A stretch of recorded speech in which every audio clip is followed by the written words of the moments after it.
그러면 지역 균형 발전을 위한 또 다른 대안이 필요한 것이냐 이런 얘기도 해주셨어요. 물론 정말 필요한 지역이 있다면 해야 되지만 정부가 세금을 더 우선적으로 써야 되는 곳에 쓰지 못하게 되고 결국 이렇게 도로 건설, 공항 건설, 도로, 철도, 공항 건설하는데 많이 쓰게 되면 결국에는 비수도권, 특히 이제 농어촌 지역 같은 경우는 지금 제일 문제가 되는 게 사실 의료 인프라 같은 게 제일 심각한 불평등이거든요. 가령 이제 경북 영양군에 사는 분들은 서울 강남에 있는 분들보다 치료 가능한 상태에서도 빨리 병원에 가면 치료할 수 있었는데도 사망하는 비율이 3.6배로 나왔어요.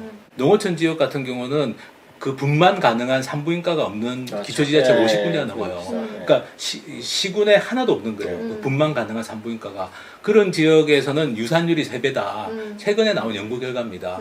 사실 이런 의료 인프라가 안 돼 있기 때문에 비수도권 지역에서 시민들이 사실은 생명과도 연관된 어떤 문제를 겪고 있는데 이런 데 사실은 먼저 써야 되는 돈이 도로 건설이나 철도 공항 건설에 다 들어가 버리는 거죠. 농촌 같은 경우는 요즘 농민수당제도, 농민배당제도 이런 것들도 몇몇 지자체가 추진하고 있지 않습니까? 사실 그런 것들을 국가적으로 해서 농촌 지역은 거기에 맞게, 농어촌 지역은 거기에 맞게 소득이라든지 복지 체제를 좀 다시 구축을 해야 되고, 그리고 지방의 중소도시들 같은 경우도 도로, 철도를 연결했을 때 오히려 빨대 효과 때문에 더 대도시에 빨려 들어가는 부작용도 우려가 되는 상황이라서 그것보다는 지방의 중소도시들도 각자 자기 지역의 특성에 맞는 오히려 발전 전략들을 좀 짜는 게 저는 필요한데 지금 이런 형식의 아무도 책임지지 않는 토건 사업은 절대 지역 균형 발전이라는 것을 이뤄낼 수 없다라는 것이 가장 큰 문제가 아닐까. 끝으로 좀 소개를 드리자면 일본이 SOC 투자 정책을